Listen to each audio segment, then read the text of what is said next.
Hey everyone, so today we're going to be diving into one of the most common questions I get, and that is, how do I manage my vintage inventory? I'll be sharing my personal tips on how much inventory should you have, how much am I personally spending a month, what do you do with inventory that just simply doesn't sell. In case you're new here, I have an Etsy shop, and then I also have 2 vintage booths. So everything I'm going to be talking about today will work for people that sell in person and online. I have a ton of notes that I've typed up to share with you today, so let's jump right into it. So the first question I'm going to answer is, how much should you be spending on inventory a month? And really, this is dependent on your own personal budget, of course, and it also is dependent on what your sell-through rate is.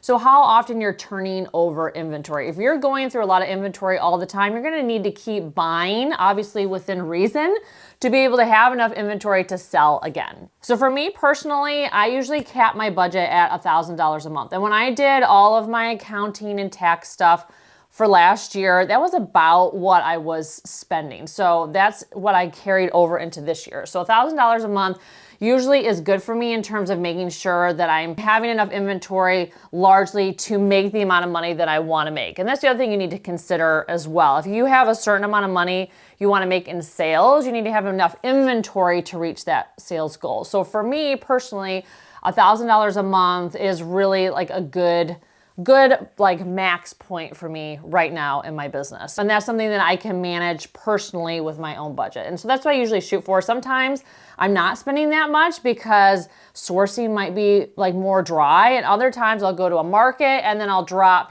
several hundreds of dollars at that market because there's just so many things to buy. And that's kind of the nature of accumulating inventory. We never know because it's a treasure hunt. And so sometimes you have to spend a little more if the pickings are really good in that moment, if you can. So this is just my own personal budget. I'm not necessarily telling you need to spend that much money. You absolutely need to make sure that you're spending what is appropriate for your own personal budget. This is just how much I'm spending. Just keep in mind what your sell-through rate is and what you want your sales goal to be, and make sure that you're accumulating enough inventory to match those goals. So moving on to the next question, which is, how much inventory should you have in your online shop or your vintage booth? So let's first start with an online shop. So I always recommend, if you're first starting out, at least start with 30 listings if you have an Etsy shop, because that's going to be at least enough listings to drive enough search volume to your shop. And you don't ever want someone to come to your shop and not see many items, because when someone visits an online shop,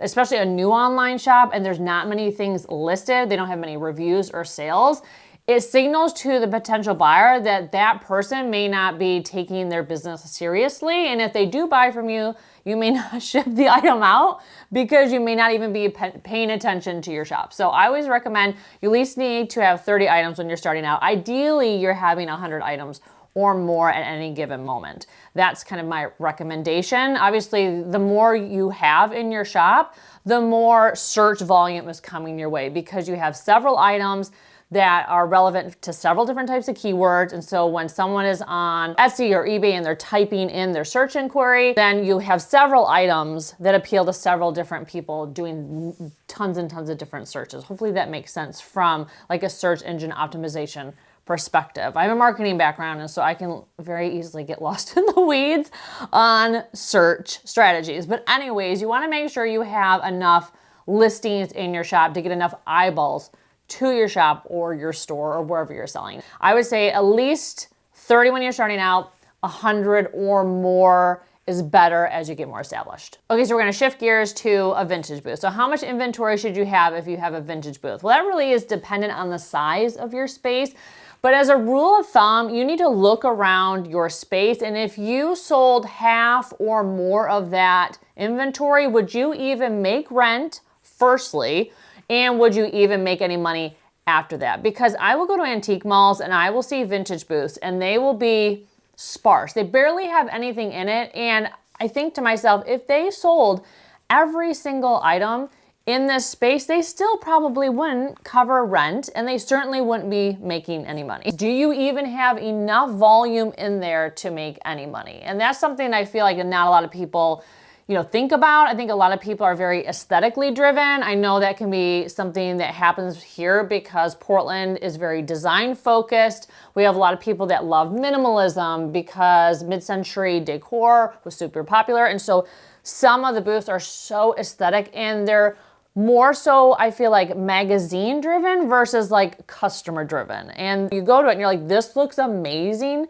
It's styled perfectly, but there's not enough stuff in here to even make enough sales. And so you need to keep that in mind when you're doing your booth. Do you even have enough inventory to where if you sold a quarter of it, half of it, would that even cover rent and make you any money? So one question I get asked all the time is, do I separate my online inventory from my booth inventory? And the answer is I don't. And I know I should. And I have talked to you guys at length about how this strategy that I have, where I have things listed on Etsy and in one of my vintage booths, is a totally crap strategy, because every once in a while something will sell online, and when I go to get it out of the booth, it is gone and has already sold to another customer. And then I have to disappoint the person online. And I hate doing that. And it's also a bad customer service experience for the buyer online. And I always risk getting a bad review. So it's something that I don't recommend. The reason why I do it is because I am a person who doesn't have enough inventory, I feel like, half the time. And we will talk about why that is, why I struggle with sourcing so much inventory based on my sell-through rate. That is the next question we will talk about. But I feel like in order to make the sales I want to make sure that I have enough opportunities for those things to be purchased. So having them online and in a booth means that they're getting several eyeballs in several places on it, physically in the store and then also online. And honestly, I do sell stuff in a store and I do sell stuff online that if I had them separated, I wouldn't have necessarily made those sales. So it does make sense, because obviously it's a strategy that is working because I am making sales. It's just a strategy that also sets me up for disappointing a buyer and bad customer service rating. So anyways, it's not a strategy, like I said, I can recommend at all, but it's one that I can't seem to shake, and I'm trying to be honest and transparent with you guys on that. So this is me not recommending that at all, but it's also me wanting to tell you this is why I keep doing it. Okay, so moving on to the reason behind why I have stuff in two places, which is I struggle to find enough inventory for my Etsy shop and my booth. And a lot of people cannot understand this for the life of them. So there's really two reasons for this. The first one is YouTube. I spend so much time making these videos, filming these videos, listing stuff online to have it available for when I drop the video. People can then, of course, buy it immediately. I also have to ship out all the stuff that I sell. And so between YouTube, listing, and shipping, that takes up a very large portion of my week. And I can't get around that. That's just the nature of being a YouTuber and an online seller. All of that stuff has to happen to obviously continue to do this business. I will always be spending a lot of time on YouTube and YouTube related tasks, which a lot of other resellers aren't doing because they don't have a YouTube channel. And the other reason is I don't do a lot of sourcing on the weekend. And that's because I'm trying to be a present parent for my son. I don't want every Saturday and Sunday when he wakes up in the morning to mom already be gone out standing in line at an estate sale, rather than like spending time with him making breakfast and waffles and getting cozy on the couch. I'm trying to be a good and present parent, so that's why I don't do a lot of sourcing on the weekend. I want to make sure that the weekends are sacred and family time outside of the one-off markets and stuff that I will go to. That's just where I'm at right now in this like season of life, because my son, he's only 6. He's still little. He still likes to hang out with me and likes to see me. I know in a few years, he's gonna not care if I'm around at all, because he's gonna be like playing Minecraft and riding bikes with his friends and doing all these things, that he won't care where mama is on the weekend. But right now he very much cares where I am on the weekend, which is sweet. And so because I can source during the week, because I have that, luxury, because my he's in full-time school, I try to have all of my sourcing done during the week. But not doing estate sales definitely hurts the amount of volume that I can give, because I'm limited to what is coming into the thrift store. And you just never know what is coming into the thrift store. At least when you go to an estate sale, sometimes you can have at least a preview of what's going to be there to know if it's worth it or not before you get there. Where with, I feel like, Goodwill, you just walk in and you just like pray there's something good. So anyways, this is why I struggle to find Inventory, I have time constraints because I am a reselling YouTuber and then also trying to be present for my son on the weekend. Okay, so let's move on to some sales and management strategies. So the question I probably get asked the most when it comes to inventory management is how long should you keep an item for? So like most resellers, I have historically kept inventory way too long. And we'll talk about why you shouldn't keep inventory forever. There are reasons for not keeping inventory and for deciding what to do with something once you know you just absolutely cannot sell it. And we all have those pieces. You are not alone. We all have pieces that just, for whatever reason, do not want to sell for us. But you should be moving your inventory ideally within the first year of its life. So the first 6 months, if you're selling in a booth setting, you should be moving that inventory around. You should be restyling it. You should be moving it between malls. If you have a booth at 2 different antique malls, make sure you're swapping out inventory. The first 6 months of your inventory's life in a booth setting, it needs to be moved around often. Some people do this weekly, some people do this monthly. I definitely would recommend monthly if you can, because sometimes something down low, doesn't get a lot of eyeballs, and so it's not until you put it up higher at more eye level, that's when it sells. And so that's why you kind of need to move things around and restyle things, because sometimes just touching the object and moving it somewhere puts like energy around it. I don't know. I know it sounds woo-woo, and then the item will sell. I can't tell you how many times this has happened to me that I simply have switched something from here to there, and then the next day the item sells. And that's a strategy everyone who has a booth will attest to. You need to move stuff around all the time. Now, when it comes to online, obviously you can't move listings around, but what you can do is update the photos. You can change the tags, you can update the description, you can add video. There's other things you can do to kind of sweeten and refresh the listing as the listing ages to hopefully draw search traffic in. And so if you're in a booth, move it around. If you're online, just kind of update the listing if you feel like it needs to be updated. But once it hits a year, that's when you kind of need to have that frank discussion with that object and say, hey, things aren't working out. It's been a year.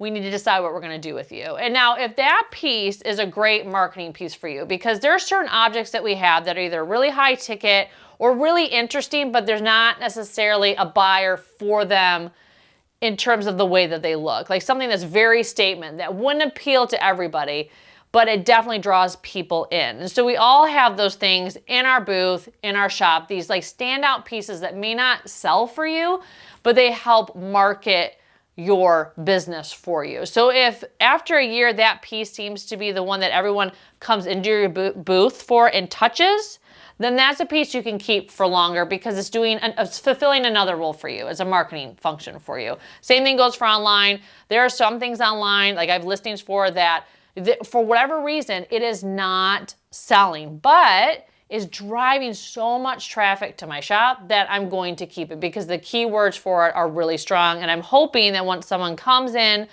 to my shop, they may not buy that piece, but they may then look at the rest of my listings and then they're gonna purchase. So there's certain objects that I do keep longer than I probably should just because they're fulfilling some sort of marketing role for me.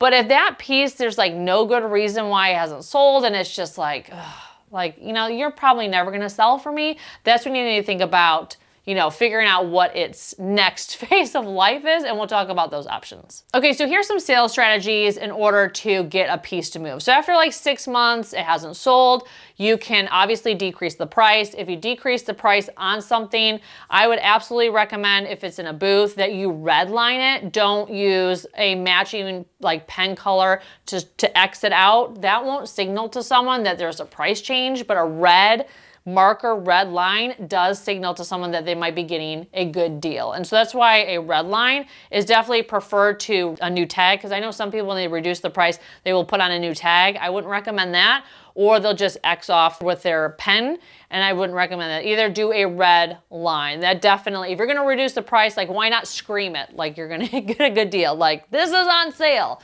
So definitely recommend doing a red line pen if you're gonna decrease the price. But before you decrease the price, maybe think about increasing the price. I know that sounds kind of wild, but sometimes a price can be too low for a buyer. And I know that doesn't make any sense, but I have seen this time and time again. When I was selling clothes on Poshmark years ago, this was a strategy that was like explained to me when I was first starting out. Everyone said, before you reduce the price, increase the price. I know it doesn't make sense. It's that someone would want something to be higher than lower, but that is the reality of retail sales. I don't know, like there's so many books and things written on like consumers' mindsets when they're shopping, and something being too cheap can turn someone off from buying it, where if it was more expensive, they'd want it. So you may consider, especially if it's a piece that's really amazing, really high quality, something unique, think about maybe raising the price before you then lower the price. So just something to think about. And obviously, you know, you guys can run a sale, like a booth-wide sale or a site-wide sale. Sometimes a simple 10 to 20% off will actually sell an object or more than one thing. So you could consider participating in a mall-wide sale when they do them, or think about seasonally putting your shop on sale. I know Etsy has designated sales seasons, of course, the end of the year being a big one, but around any sort of major holiday like Mother's Day or Father's Day or Memorial Day, when national retailers have their sales, you can always align a sale for your shop or your booth with those as well. And that can help you kind of clear out inventory. This is something you can just do periodically. And honestly, just a little bit of a discount can be enough to move something. So a couple more things you may not have thought about in terms of why something isn't selling specifically in a booth environment. It could be that the item is too gross and dusty. Maybe you need to repair something, glue something, reattach something. Sometimes the object itself is not 100% of the way there in terms of appealing to someone. It's too as is, as we would write on the tag. And if there's a way to un-as is that object, I would definitely recommend doing it because it can help move the object a lot faster. And then one final thought related to tagging in a booth. So one thing that can also happen when an item sits too long is the tag itself, like the ink, will fade on the actual tag, or the tag will go missing, or the tag will get kind of mangled with so many hands touching it.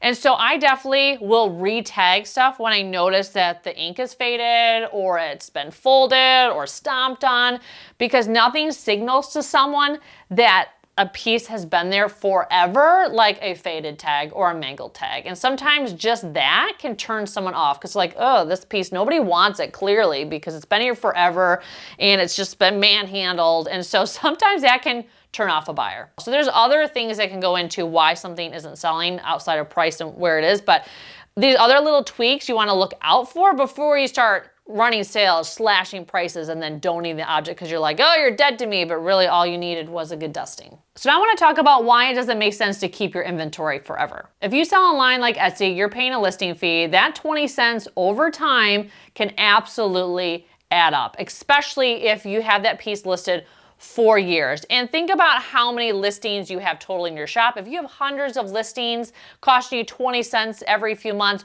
over the course of years, that's a lot of listing fees. You don't want an object just there sitting online, not ever going to move for you, and you're still incurring a small but buildable fee over time. Now in a booth setting, you only have a finite amount of space to work with, so you definitely don't want pieces in there that aren't going to move or sell for you, because they're taking up vital space that you have in your booth. So you want to make sure that you're only bringing in and keeping things that will probably sell, because otherwise you may be forfeiting a sale because you keep holding on to this object, just like praying that it's going to sell. And then some of you may have a storage unit, so you have monthly storage fees. I don't have a storage unit, but for those that do, you know, it's costing you money to keep all that inventory. And so you want to make sure that you're cycling things in and out. Otherwise, it's just a sunk cost that you're paying every month. And one thing that is not talked about enough is just how much stress having a lot of inventory can cause you and your family, especially if your inventory comes to your home first before it goes to a booth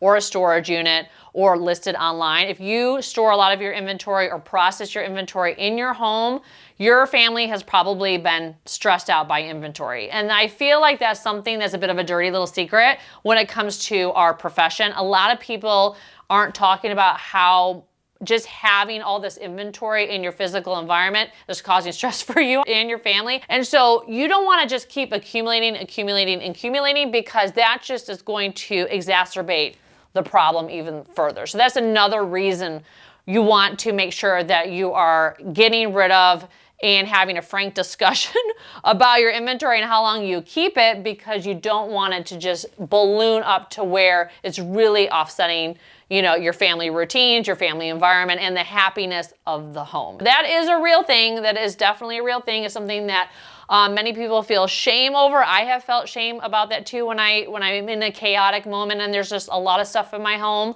And this is one of the reasons why now I'm trying to be better and remember to make sure that I am not just holding on to stuff because, you know, holding on to it can cost me money and then also can cost me my mental health. Okay, so now that we know that we shouldn't be keeping inventory forever, what do we do with the pieces we just simply cannot sell? So the easiest thing to do would be to just donate it back to the thrift store, probably the same thrift store that you bought it at. Just make sure that you keep track of what you've donated because you may need the information come tax season. Now, if you don't want to donate it, there's a couple more options. Sometimes you can trade with another reseller. I have done this before. You know, someone can't move something for the life of them, but they know that I have a buying audience that's bigger than theirs. I might be able to move it, and so you can either give it to or sell it to another reseller. You could also do a garage sale. In the summer is a great time to offload stale inventory. You can put up a Facebook Marketplace listing and you can say vintage seller, you know, like getting rid of old stock. And you better believe that all the vintage sellers in the area are going to come to your sale because they know that you might have some really interesting inventory. Anytime I see a garage sale that says vintage dealer, antiques dealer selling their stuff or whatever you want to say, I definitely go to those ones because I know that it's more than just like the junk kitchen, kids' toys, clothes, stuff that you see in a normal garage sale. There may be actually of something of interest to me. And then you could also do a low cost market. There are certain markets that the booth fee is super, super cheap, like $100. And that is a great way to bring a bunch of stuff in and just fire sale all of it. Just mark everything down. I know a lot of reselling friends that do that. They will do a one-off weekend event and everything in that booth will be half off, and that's a way that they get rid of a lot of inventory. And plus it's a great way to market their business as well. They can talk about where they sell normally or if they sell online. It's just a really great way to get rid of inventory. I know a lot of people go into markets thinking that they're going to take things and they're going to hopefully get full retail price for them, but there's the other strategy of you just want to get rid of stuff that is taking up space and costing you money to store. Okay, so those are all my tips. I hope you found this video helpful. If you're a reseller, I would love to know how you manage your inventory because I don't feel like I'm necessarily an expert in this. I'm still figuring it out, you know, year by year as I do this business. And so I always am so thankful for the help and the tips that I get from other resellers, especially seasoned resellers that have been selling for decades. So if that's you, I would absolutely love to know your best inventory management tips. Thank you so much for watching today. If you're looking for more reselling tips videos, I will link some down below in the description. Thanks so much for watching, and I can't wait to see you in my next video. Take care.